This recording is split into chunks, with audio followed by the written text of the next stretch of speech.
Shafi, Samajik Shiksha Samaj. Respected GM sir for that best support.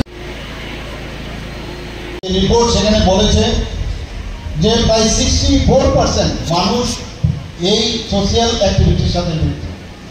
আমরা নিজেরাও যতক্ষণ ধরে রাজনীতির জায়গায় সরকার কাজ করবে, কিন্তু যতক্ষণ ধরে সোসাইটি একসাথে না আসবে ততক্ষণ পর্যন্ত কোনো অবস্থায় কিন্তু কাজ হবে না।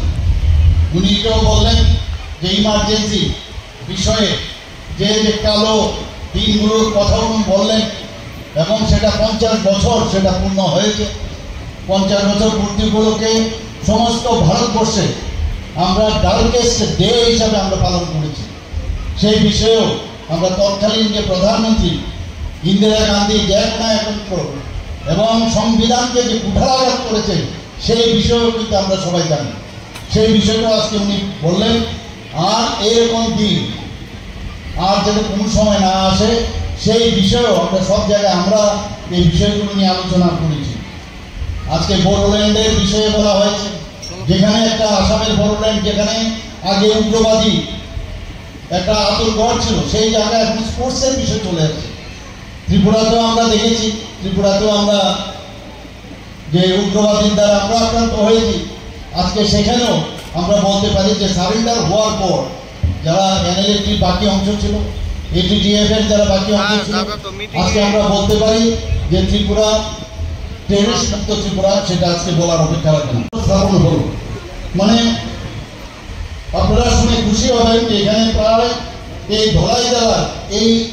ধলাই জেলায় আজকে 27টি প্রকল্পের উদ্বোধন হল। শুধু তাই নয়, 5টি ভিত্তিপ্রস্তর সেটা হলো। সর্বমোট ব্যয় হয়েছে 42 কোটি 46 লক্ষ টাকার মতো ব্যয় হয়েছে।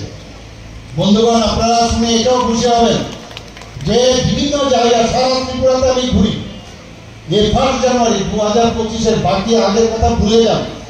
1 জানুয়ারি থেকে এই জুন মাস অবধি আমি 632 কোটি বিভিন্ন প্রকল্প শিলান্যাস করেছি বন্ধুগণ। এবং আজকে যেটা করলাম এখানে 42 কোটির উপরে, সেটা মিলে 674 কোটি টাকা এই 5 থেকে 6 মাসের মধ্যে তার উদ্বোধন এবং তার ভিত্তিপ্রস্তর করলাম।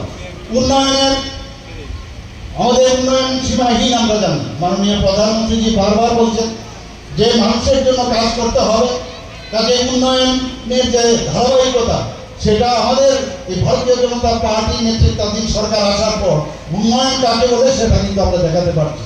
কারণ আমাদের ইঞ্জিন হচ্ছে যশস্বী প্রধানমন্ত্রী নরেন্দ্র মোদী। ডাবল ইঞ্জিনের সরকার বলে মানুষের সুখ স্বাচ্ছন্দ্য এবং লাস্ট মাইল যারা বসবাস করেন আমাদের জনজাতি ভাই বোনেরা, তাদের জন্য, যাদেরকে কেউ চিন্তা করেন না সেই সব ব্যক্তিদের জন্য আমাদের সরকার সবসময় আমরা চেষ্টা করছি যাতে সব মানুষের কাছে সমস্ত বেনিফিশিয়ারি স্কিমগুলো আমরা নিয়ে যেতে পারি।